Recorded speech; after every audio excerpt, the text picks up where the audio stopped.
Welcome back, everyone. Today's explainer takes us right into the heart of one of the most incredible, high-stakes political puzzles of the 20th century. We are diving deep into the life, the mind, and the monumental achievements of Sardar Vallabhbhai Patel, the man famously known as the Iron Man and the architect of modern India. Let's jump right in. I want you to mentally transport yourself to the year 1947. India has just won its hard-fought independence from the British Empire, but the map of the country, it is completely shattered. 560 plus. Now, that is not a random statistic. That was a staggering number of independent, autonomous, princely states existing within the borders of India at the exact moment of its independence. Each one of these states had its own ruler, and every single one had the choice to join India, join Pakistan, or just remain completely independent. Try to wrap your head around the stakes here. You have a brand new nation literally on the precipice of breaking apart into hundreds of separate pieces. Without unified physical and political borders, the dream of a strong, singular India was just that, a dream. Stitching this massive, fractured map together was going to take a negotiator of unparalleled skill and uncompromising will. Section 1. The Fractured Nation. Section 2. The Stoic Scholar. So, who actually had the chops to solve this seemingly impossible puzzle? Well, Patel definitely wasn't born into political royalty. He was born in 1875 into a farmer's family in Gujarat, where he quickly built a reputation for raw courage and a super strong sense of justice. He didn't have much money, but his early discipline was just remarkable. He was totally self-sufficient. He taught himself the basics of law by borrowing books from other lawyers just to pass his exams in India. He painstakingly saved up his money for years to travel to England, and when he finally made it to the prestigious Middle Temple in London at age 36, with zero prior college background, mind you, he knocked out the rigorous 36-month course in just 30 months, finishing at the very top of his class. But his discipline went way beyond just academics. His stoicism was legendary, almost unbelievable. In 1909, while he was right in the middle of cross-examining a witness in court, someone handed him a note. It said his wife, Javarba, had suddenly passed away after a surgery. Patel read the note, quietly put it in his pocket, seamlessly finished his cross-examination, won the case, and only broke the tragic news after the court had completely adjourned. Talk about stoic. This is the exact same guy who, as a young boy, famously took a blade and lanced his own painful boil without a flinch, while the local barber was literally trembling. Section 3. Forging the Sardar. Naturally, that intense discipline served him incredibly well as a lawyer. Before 1917, Patel was a wealthy, highly successful barrister. We're talking European-style suits, playing bridge, and having some pretty serious material ambitions for his family. But then, a massive political awakening happened. He met Mahatma Gandhi. Deeply inspired by Gandhi's philosophy of nonviolence and public service, Patel did a complete 180. He literally threw his fancy English clothes into bonfires, switched entirely to wearing locally spun khadi, and walked away from a highly lucrative legal career to become an uncompensated public servant in the freedom struggle.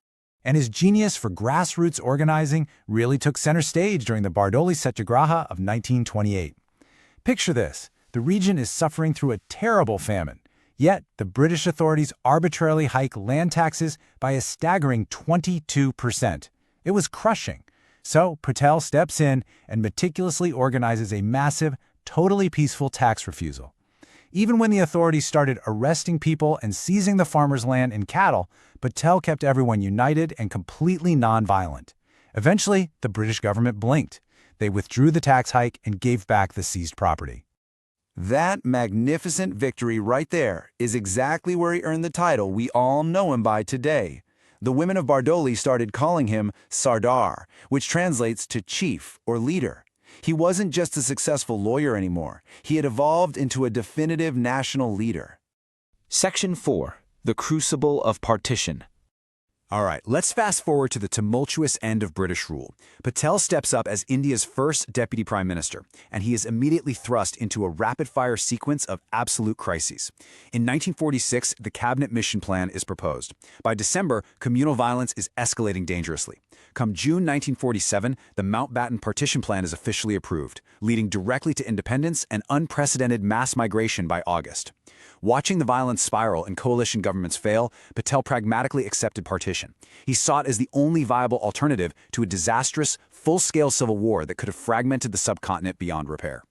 His crisis management during this dark period was incredibly impartial and took immense courage.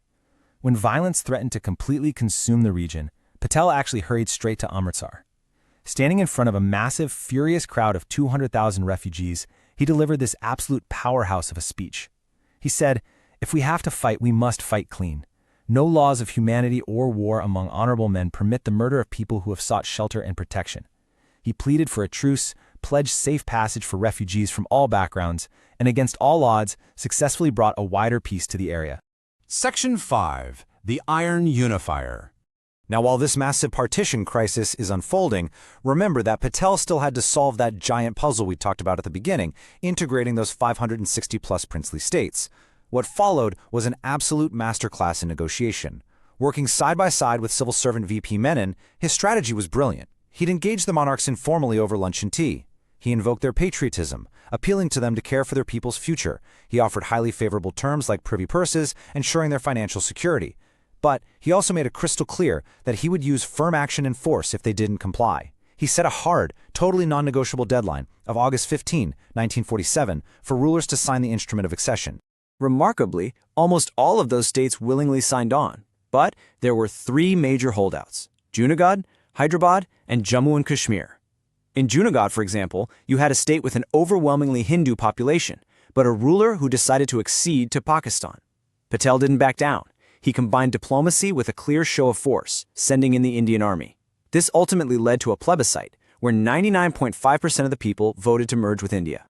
But the largest and arguably the most complex holdout was Hyderabad. To give you some context on the demographics, the state was roughly 80% Hindu, yet its Muslim ruler, the Nizam, wanted either total independence or accession to Pakistan.